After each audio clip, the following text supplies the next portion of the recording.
+2 complete ചെയ്ത students ആണെങ്കിൽ ഏതൊക്കെ കോഴ്സ് എടുത്തു കഴിഞ്ഞാൽ ഓസ്ട്രേലിയയിൽ പെർമനൻ്റ്ലി സ്റ്റേ ചെയ്യാം, PR ഓപ്ഷൻസ് ഉള്ള കോഴ്സസ് ഏതാണ്? പലരുടെയും തെറ്റിദ്ധാരണയാണ് ഓസ്ട്രേലിയയിൽ ഹെൽത്ത് കെയർ റിലേറ്റഡ് കോഴ്സസ് എടുത്താൽ മാത്രമാണ് അവർക്ക് sustainability ഉള്ളൂന്ന്.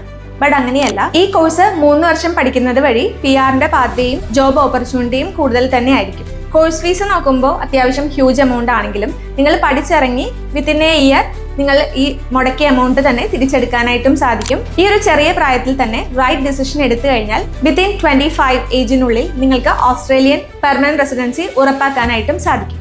Quality of education, living standard, permanent residency option, climate, salary, ഇതിലെല്ലാം നിങ്ങൾ സാറ്റിസ്ഫൈഡ് ആയിരിക്കും. സോ വേറൊരു കൺട്രിയിലേക്കുള്ള മൈഗ്രേഷനും ആലോചിക്കേണ്ടി വരാറില്ല.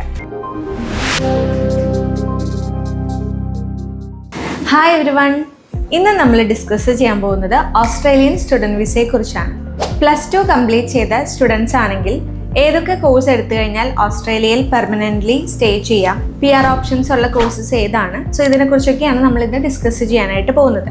പലരുടെയും തെറ്റിദ്ധാരണയാണ് ഓസ്ട്രേലിയയിൽ ഹെൽത്ത് കെയർ റിലേറ്റഡ് കോഴ്സസ് എടുത്താൽ മാത്രമാണ് അവർക്ക് സസ്റ്റൈനബിലിറ്റി ഉള്ളൂന്ന്. ബട്ട് അങ്ങനെയല്ല. ഹെൽത്ത് കെയർ കോഴ്സസ് ഹൈ ഡിമാൻഡിൽ ഉണ്ടെങ്കിലും അതുപോലെ തന്നെ ഇക്വലൻ്റ് ആയിട്ട് നിൽക്കുന്ന പല കോഴ്സസും അവൈലബിൾ ആണ്. ഓസ്ട്രേലിയയിൽ സ്റ്റുഡൻറ് വിസയിൽ പോകാൻ ആഗ്രഹിക്കുന്ന +2 കംപ്ലീറ്റ് ചെയ്ത സ്റ്റുഡൻസ് ഒരു കോഴ്സ് എടുക്കുമ്പോൾ അവിടുത്തെ SOL ലിസ്റ്റിലുള്ള കോഴ്സ് ആണോ എന്നുള്ളത് ഫസ്റ്റ് ചെക്ക് ചെയ്ത് എൻഷുർ ചെയ്യേണ്ടതാണ്. SOL ലിസ്റ്റ് എന്ന് പറയുമ്പോൾ സ്കിൽഡ് ഒക്യുപ്പേഷൻ ലിസ്റ്റ്. ഈ ഒരു ലിസ്റ്റിലുള്ള കോഴ്സാണ് നിങ്ങൾ പഠിക്കണമെങ്കിൽ ജോലി സാധ്യതയും കൂടുതലാണ്. പല സ്റ്റുഡൻസിൻ്റെ അടുത്തും പാരൻസിനോടും ഡിസ്കസ് ചെയ്യുമ്പോൾ നമ്മൾക്ക് മനസ്സിലാക്കാൻ സാധിച്ചത്, ഇപ്പം ബോയ്സ് ഒക്കെ ആണെങ്കിൽ അവർക്ക് കൂടുതലും ഹെൽത്ത് കെയർ റിലേറ്റഡ് അല്ലാത്ത കോഴ്സസ് ചെയ്യാനായിരിക്കും താല്പര്യം. ഗേൾസ് ആണെങ്കിൽ നഴ്സിംഗ് അതുപോലെ റിലേറ്റഡ് ആയിട്ടുള്ള കോഴ്സിനാണ് കൂടുതൽ താല്പര്യം കാണിക്കുന്നതെങ്കിലും ബോയ്സിന് ഓസ്ട്രേലിയയിൽ ഹെൽത്ത് കെയർ റിലേറ്റഡ് അല്ലാത്ത കോഴ്സസ് എന്തൊക്കെയാണ് ചെയ്യാൻ പറ്റുക എന്നുള്ളത് നമ്മൾക്ക് ഒത്തിരി എൻക്വയറി വരുന്നൊരു കാര്യമാണ്. നമ്മുടെ നാട്ടിലോ ഗൾഫ് കൺട്രീസിലോ +2 പഠിക്കുന്ന കുട്ടികൾ other than biology science background എടുത്ത് പഠിക്കുന്ന കുട്ടികളാണെങ്കിൽ ലൈക്ക് കൊമേഴ്സ് പഠിക്കുന്നവരോ കമ്പ്യൂട്ടർ സയൻസ് പഠിക്കുന്നവരോ ഹ്യൂമാനിറ്റീസ് പഠിക്കുന്നവരോ ഇവരൊക്കെ ആണെങ്കിൽ ഇവർക്ക് പറ്റിയ കോഴ്സസ് ഓസ്ട്രേലിയയിൽ ഏതാണെന്നുള്ളത് ചോദിക്കാറുണ്ട്. ഓസ്ട്രേലിയയിൽ സ്കിൽഡ് ഒക്യുപ്പേഷൻ ലിസ്റ്റിലുള്ള ഒരു പ്രൊഫഷനാണ് IT എന്ന് പറയുന്നത്.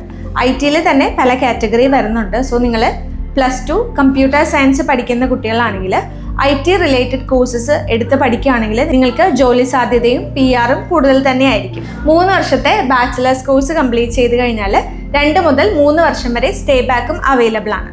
ഇയർലി ട്യൂഷൻ ഫീസ് ഏകദേശം 15 ലക്ഷം മുതൽ 20 ലക്ഷം രൂപ വരെയാണ് വരുന്നത്. അങ്ങനെ 3 വർഷത്തെ കോഴ്സാണ്. ഈ കോഴ്സ് 3 വർഷം പഠിക്കുന്നത് വഴി PR-ന്റെ പാതയും ജോബ് ഓപ്പർച്യൂണിറ്റിയും കൂടുതൽ തന്നെ ആയിരിക്കും. കോഴ്സ് ഫീസ് നോക്കുമ്പോൾ അത്യാവശ്യം ഹ്യൂജ് എമൗണ്ട് ആണെങ്കിലും നിങ്ങൾ പഠിച്ചിറങ്ങി വിത്തിൻ എ ഇയർ നിങ്ങൾ ഈ മുടക്കിയ എമൗണ്ട് തന്നെ തിരിച്ചെടുക്കാനായിട്ടും സാധിക്കും. അതുപോലെ തന്നെ കോഴ്സ് പഠിക്കുന്ന സമയത്ത് പാർട്ട് ടൈം ആയിട്ട് വർക്ക് ചെയ്യാനായിട്ടും സാധിക്കുന്നതാണ്. ഓസ്ട്രേലിയയിൽ തന്നെ ടോപ്പ് റാങ്കിങ് യൂണിവേഴ്സിറ്റീസിൽ നിങ്ങൾക്ക് ബാച്ചിലർ ക്വാളിഫിക്കേഷൻ ഈസി ആയിട്ട് കംപ്ലീറ്റ് ചെയ്യാനായിട്ടും സാധിക്കും. ഇപ്പം നമ്മൾ പറഞ്ഞത് IT റിലേറ്റഡ് കോഴ്സാണ്. ഇനി അതല്ലാതെ വേറെ ബാക്ക്ഗ്രൗണ്ട് പഠിച്ച കുട്ടികൾക്കാണെങ്കിൽ ഫിനാൻസ് റിലേറ്റഡ് ആയിട്ടുള്ള സബ്ജക്ട്സ് എടുത്ത് പഠിച്ചാലും സ്കിൽഡ് ഓക്യുപ്പേഷൻ ലിസ്റ്റിൻ്റെ അണ്ടറിൽ വരുന്നത് കൊണ്ട് തന്നെ ജോബ് കിട്ടാനായിട്ടുള്ള ചാൻസസും വളരെയധികമാണ്. അക്കൗണ്ടിങ് റിലേറ്റഡ് കോഴ്സ് എടുത്തു കഴിഞ്ഞാൽ ഈസി ആയിട്ട് ജോബ് കിട്ടാനുള്ള സാധ്യതയും ഉണ്ട്. ഇനി എഞ്ചിനീയറിംഗ് താല്പര്യമുള്ള കുട്ടികളാണെങ്കിലോ അതും പോസിബിൾ ആണ്. എഞ്ചിനീയറിംഗിൽ തന്നെ പല ഡിവിഷൻസ് വരുന്നുണ്ടല്ലോ. Civil engineering, mechanical engineering, electrical engineering, ഇതെല്ലാം നല്ല സ്കോപ്പുള്ള കോഴ്സസ് തന്നെയാണ്. ഓസ്ട്രേലിയയിലെ ബാച്ചിലേഴ്സ് ഡിഗ്രീൻ്റെ ഡ്യൂറേഷൻ എന്ന് പറയുമ്പോൾ 3 വർഷമാണ്. ഈ 3 വർഷത്തെ പ്രൊഫഷണൽ കോഴ്സ് പഠിച്ചു കഴിഞ്ഞാൽ സ്റ്റേ ബാക്കും അതുപോലെ തന്നെ ജോലിയും കൂടെ നിങ്ങൾക്ക് PR-ന്റെ പ്രൊസീജിയറും ചെയ്യാനായിട്ട് സാധിക്കും. ഈ ഒരു ചെറിയ പ്രായത്തിൽ തന്നെ റൈറ്റ് ഡിസിഷൻ എടുത്തു കഴിഞ്ഞാൽ വിത്തിൻ 25 ഏജിനുള്ളിൽ നിങ്ങൾക്ക് ഓസ്ട്രേലിയൻ പെർമനന്റ് റെസിഡൻസി ഉറപ്പാക്കാനായിട്ടും സാധിക്കും. ഓസ്ട്രേലിയ എന്ന് പറയുന്ന ഡെസ്റ്റിനേഷൻ ഏറ്റവും ബെസ്റ്റ് ഡെസ്റ്റിനേഷനാണ്. അതുപോലെ പ്രൊസീജിയർ കുറച്ച് ലെങ്തിയാണ്, കുറച്ച് ടഫുമാണ്. ബട്ട് ഈ ഒരു പ്രോസസ്സ് ആദ്യം നിങ്ങൾ കംപ്ലീറ്റ് ചെയ്ത് കഴിഞ്ഞാൽ ഓസ്ട്രേലിയയിലേക്ക് മൈഗ്രേറ്റ് ചെയ്ത് കഴിഞ്ഞാൽ പിന്നെ അവിടുന്ന് വേറൊരു കൺട്രിയിലേക്കുള്ള മൈഗ്രേഷൻ്റെ ആവശ്യം വരുന്നില്ല. Quality of education, living standard, permanent residency option, climate, salary, ഇതിലെല്ലാം നിങ്ങൾ സാറ്റിസ്ഫൈഡ് ആയിരിക്കും. സോ വേറൊരു കൺട്രിയിലേക്കുള്ള മൈഗ്രേഷനും ആലോചിക്കേണ്ടി വരാറില്ല.